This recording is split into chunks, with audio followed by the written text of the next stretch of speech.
Ассалаумағалейкум, құрметті қазақ елі. Мен Қазақ Республикасының азаматы, Маңғыстау облысы Ақтау қаласының азаматтық белсендісі Әділет Сағындығұлымын. Мені 15 желтоқсанда 2025 жылы Ақтау қаласының сыртындағы Ақшұқыр ауылында бір көшеде аялдамада автобус күтіп отырған жерімнен бір ақ көлік келіп, Lexus маркалы мені аңдып іздеп келіп, сол аялдаманы тоқтап, содан екі адам түсіп, азаматтық киімде маған келіп, менен мына көшені сұрады. Мен сол көшені жауап беріп жатқан кезде қолына телефон тартып алып, қолымды бәрін қайырып, бүктеп, машинаға салғысы келді.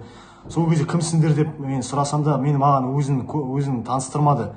Кім екен? Бандиттер сияқты мен қолын қайырып, ұрып соғып, машинаға салып, тиіп алып кетті. Сөйтіп, жолда кеткен кезде олар ішкі істер департаментінің экстремизмге қарсы күрес бөлімінің оперлері екен.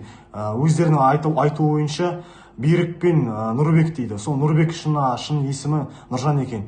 Солар мені сол Ақтау қаласы полиция басқармасына апарды, 4-5 сағат ұстады. Сосын әкімшілік заңсыз хаттама толтырып, мен 488 бабы бойынша, 12 тармағы бойынша мені сөйтіп хаттама толтырып, Олжас Әлімбаев деген участковыйлардың бастығы баянат толтырды менің үстінен. Сөйтіп сотты сағат түнгі 10-дарда жүргізді.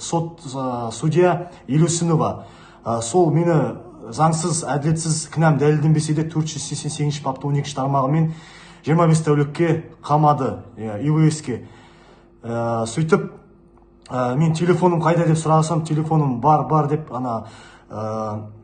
Ақтау қаласы полиция басқармасына деп айтты, өтірік айтып. Соны жаққа барған кезде де телефоны бермей, мені бірден неге уақытша ұстау изоляторына ИВС-ке қамады. Негізі мен арнайы қабылдау орны адаммын. Сөйтіп, мен сол кезде телефонсыз кірмеймін деп сөйтіп айтсам да, мені қолына қайырып шығарып, мен қолыма кісен салып, мені күштеп ИВС-ке қамап салды мені. Сол ИВС-те қамауда отырған кезінде 25 тәулікте. Сол кезде мені сегізінші камерамда жылу болған жоқ. Барлық камераларда жылуды өшіріп тастады қасақана. Мынау ішкі істер департаменті, мынау КМБ, мынау Маңғыстаудың әкімдігі барлығы.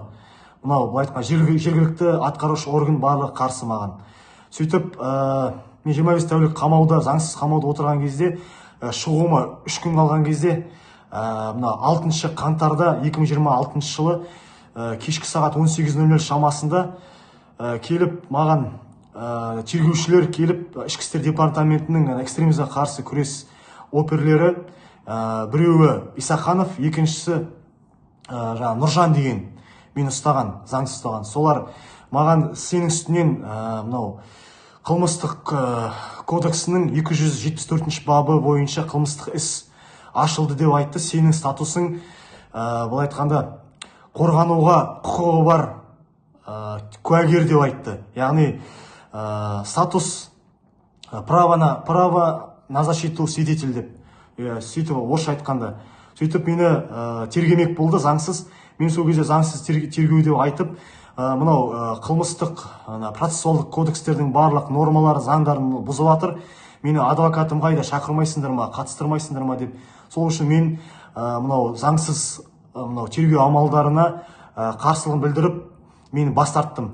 Сөйтіп, мені 9 қаңтарда мен шығайын жатқан кезде, 1 сағат қалған кезде, мені ИВС-тен спецприемникке АКО, яғни арнайы қабылдау орны апарды, жедел апарып, сол 1 сағат қалған кезде сол жақта мені отырғызып қойып, құдды бір сояқта мен шығарайын деп жатқан сияқты.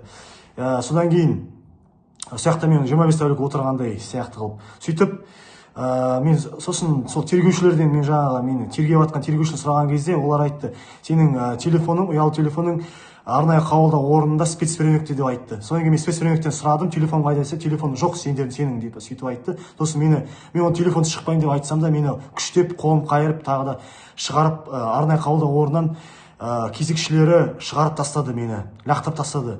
Сөйтіп, мені былай айтқан телефонымды қайтармай, телефонсыз, мен қазір телефоным жоқ, ешқандай, былай айтқанда, менің үстінен заңсыз қылмыстық 274 кодекс бойынша 274 бап қылмыстық кодекс тергеліп жатыр. Сол жақта мен менің статусым